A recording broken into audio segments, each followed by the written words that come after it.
What in the world is going on with Shia Labeouf? What is going on? What is going on for real? Like, this has been going on with Shia LaBeouf for years, and I think that we're just now kind of really paying attention to it, to be quite honest. And our world is so different now with like cancel accountability culture, whatever you want to call it. And I think that my first question I want to ask right off top is he kind of frames everything that we're going to talk about under the umbrella of this is one of his problems because he is an alcoholic.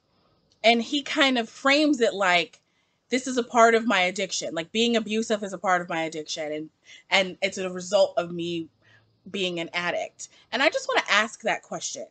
Like, can we say that everything that he has done just falls under the umbrella of being an alcoholic, and therefore, we extend compassion to people who struggle with addiction nowadays because we're modern people, right? We're not writing people off just because they're not perfect, and they're struggling, and we understand more about addiction knowing that it's a disease and it's very genetic and it's all these things. So we have compassion for an addict. But are we now going to say, like, you're being an abuser as part of being an addict? And, like, we're having compassion for that. And we're going to let you live and work and still support your art and all this kind of stuff. That's my core question. But let's just break down everything that happened. So we should have known Shia LaBeouf was off because years ago, he got drunk at a Broadway play and ran up on stage. Also, years ago, this is when I unstand. You want to know when I unstand from Shia LaBeouf? I should have unstand in 2015 with Mia Goth. But instead, me being naive or ignorant or whatever, I didn't unstand until Shia LaBeouf in like 2017 got arrested and he went on a racist tirade. And so he was drunk and disorderly, like he is often, and he gets arrested by police officers, and one of them is black. He goes on a crazy tirade. They get it on camera. He's saying the N-word. He's talking about how he's going to do crazy stuff to the black guy's wife and all this stuff. So that's when I had to understand. I'm like, I can't do this anymore. I can't do it anymore. Because it's like emotionally abusive to his fans almost. Like I feel like emotionally abused from this. Like all the things that I like overlooked and shouldn't have overlooked with Shia LaBeouf.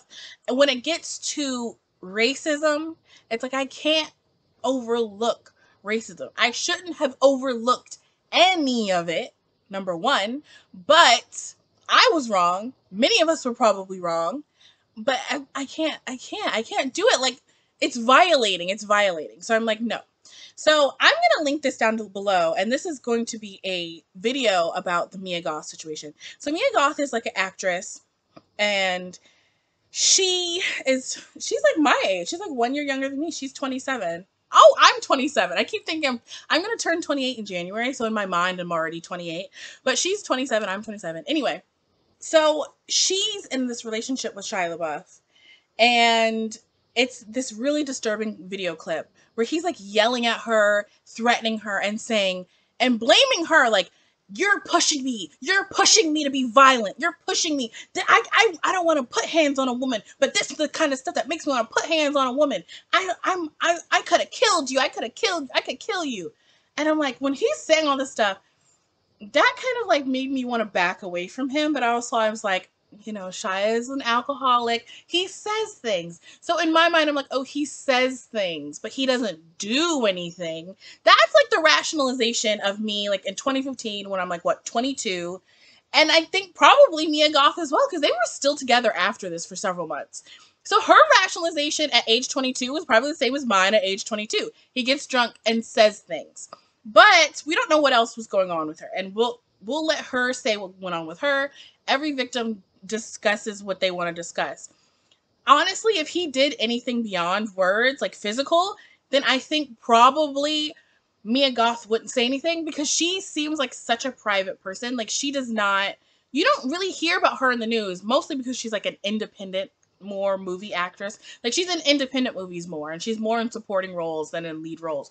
But you also don't hear about her just because she doesn't put all her stuff out there on Front Street. Even when she was with Shia, after she after she left that relationship, she didn't give some sort of big tell-all interview or go on a big tour of like, yeah, he's the worst person in the world. No, he didn't. She never said anything.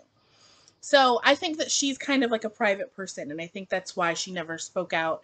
And she was probably really hurt by whatever went down between them. And it's, you know, this just shit gets complicated. Shit gets complicated. Let's be honest. So the reason why I'm even talking about this is FKA Twigs. 5 minutes in, let's get to FKA Twigs. FKA Twigs has said that Shia LaBeouf has been really abusive to her.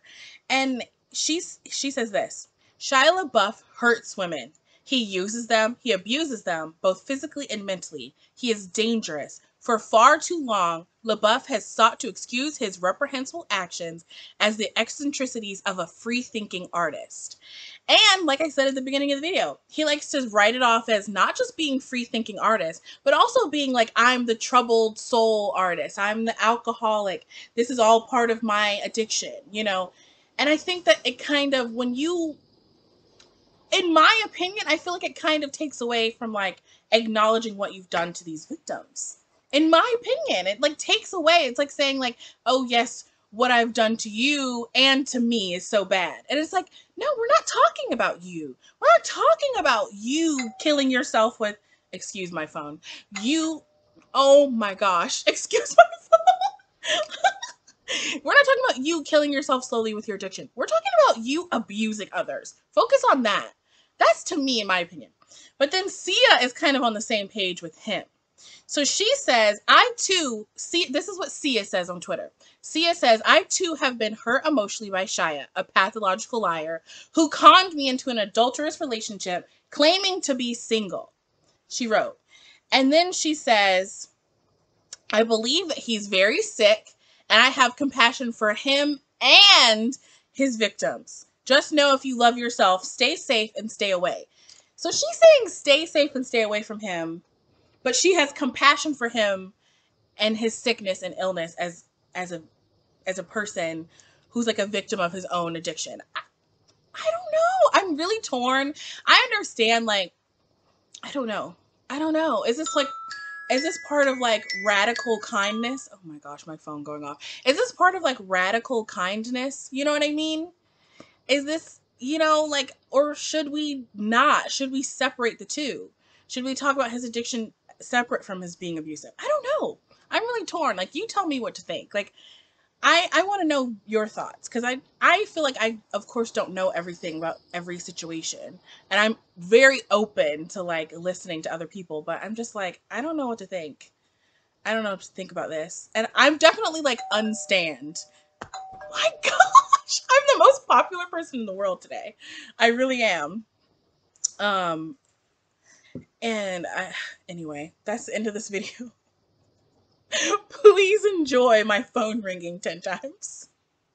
But yeah, it makes me sad. This situation does make me sad. I do have sympathy, like, and compassion for Shia. Like, in his addiction, not in being an abuser. Like, no, like, I think he needs to hold his feet to the fire a little bit more when it comes to how he treats other people. But even FKA Twigs, she's suing him for some, I don't know, some undisclosed amount of money, I think, damages or whatever. But she's also suing him to, like, he needs to get consistent psychological help. Like, that's part of her lawsuit. And I'm like, I didn't know you could sue someone to go to therapy. Let me fire up a couple lawsuits. It's not funny. I'm so sorry. But anyway, bye. Thank you for watching. If you watched this far, you probably didn't. But if you did, leave me a peace sign down below.